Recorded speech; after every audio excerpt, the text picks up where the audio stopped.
and we have three key launch ideas we want to give you. But first, we want to play with this word launch. And launch is sort of a funny word. It's a difficult word for me to say with my former speech impediment tongue. Sometimes it comes out more like lunch or last or something. But why the word launch anyway? And this has been an idea we've been toying with, and we're not the first to come up with it.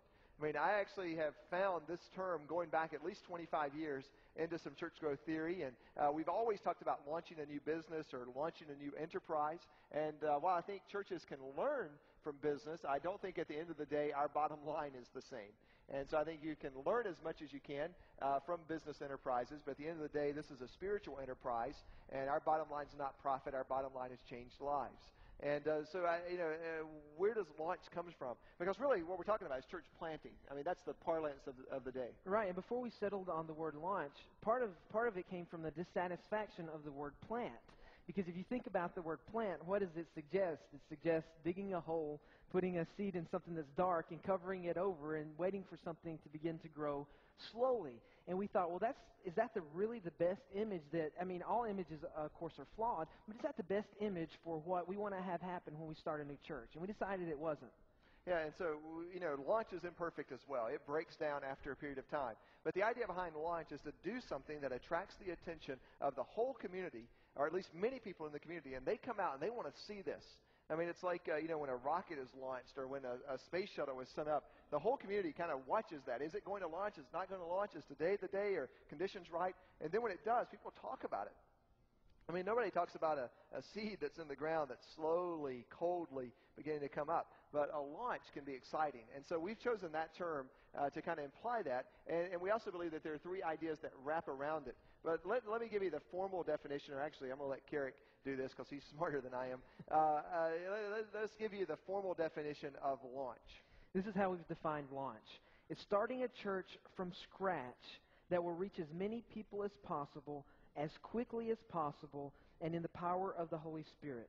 Our goal is to provide you with everything that you need to launch large in this conference. And if you didn't get that, books are available for sale. No, I'm just kidding.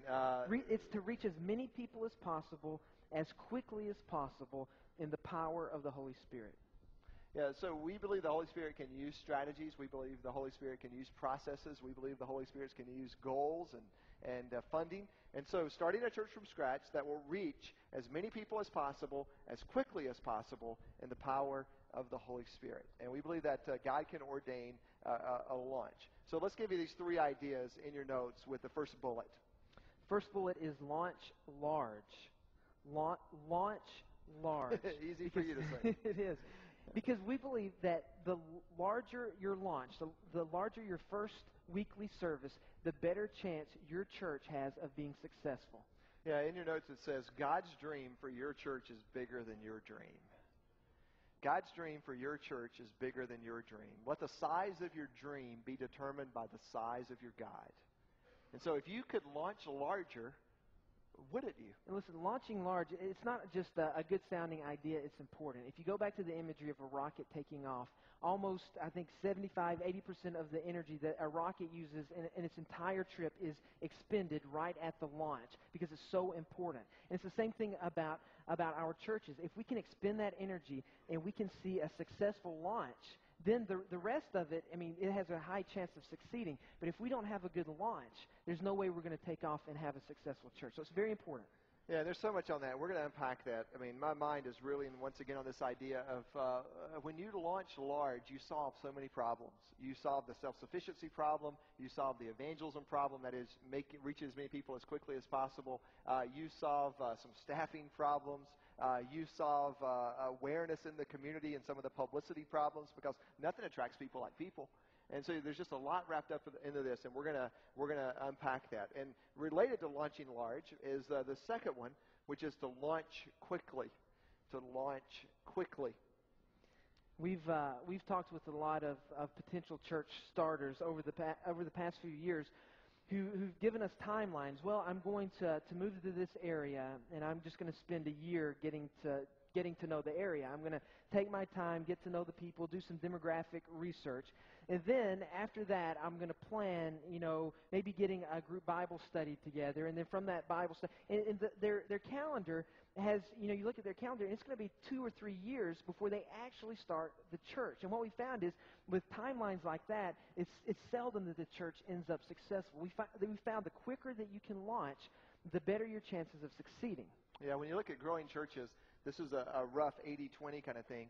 About 80% of growing churches launched more quickly than the 20% that are growing. So, the chances of success by launching quicker are greater than by delaying your launch. And the reasons are simple. You burn through more money waiting. You wear people out by waiting. You get more inward focus by waiting. And that's actually the one that just drives me nuts.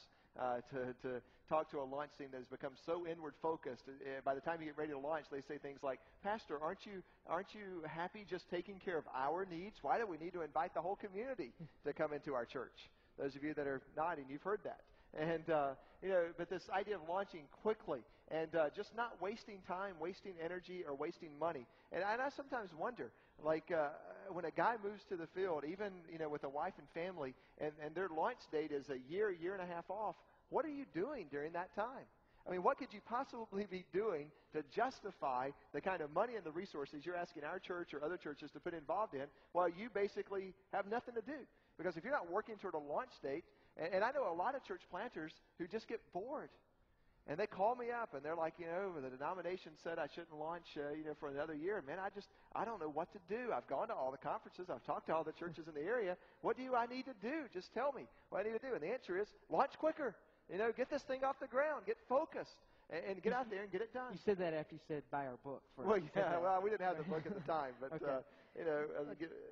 Go ahead. Here's another thing. The longer you wait, the more excuses Satan is going to provide for you not to launch. And that happens over and over again. You take time and say, well, I'm going to give this much time. Just as God is working in your life actively to push you forward, Satan is going to put excuse after excuse after excuse not to move forward. And one of my favorite verses in the Bible is from Proverbs 22, and it says, the lazy person is full of excuses. He says, well, I might not should go outside because I might get mauled by a lion. And sometimes I think we come up with excuses like that all the time. Well, maybe I shouldn't go now. This could go wrong. The circumstances are never going to be perfect to launch. That's why you have to move forward with faith and do it quickly. Yeah, one of the things we're going to challenge you to do is to set a launch date, get God's ear, get that launch date on your calendar, make it quicker than maybe you thought. Matter of fact, we're going to argue that you can launch a church within 4 to 6 months after moving to the field, definitely within 4 to 9 months after you move to the field. Set that launch date and then do not change it. Because conditions are never going to be perfect. There's always going to be a reason to wait. But the more you wait, I believe the less impact you're going to have years down the road. And if you're here today and you're praying about starting a church, we hope the very minimum that you leave with this conference with is a launch date settled in your mind that you feel that God has given you. So launch large, launch quickly, and launch from the outside in.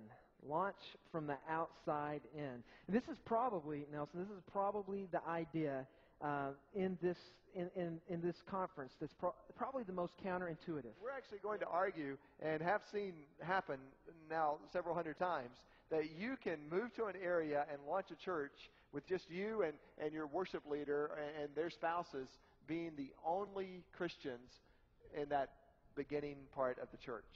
And sometimes the worship leader doesn't even have to be saved. But, it's possible to do this. And, sometimes people say, well, I'm going to move and I'm going to find some Christians in the area and I'm going to make them into a core group. Actually, what you're just going to end up finding is a bunch of disgruntled Christians who don't really want to do anything anyway. And so I've actually found sometimes that lost people are more open to dreaming big dreams and doing something significant with their life than a bunch of disgruntled people who are just waiting for you to come along and be their pastor. So anyway, we're gonna look at that, and it's completely possible, as we say, to launch a church in which the only Christians on the initial team are the staff. And by staff, I don't necessarily mean paid. You may not be paid yet, but you're the initial launch people. So you're thinking about reaching the community from the very beginning.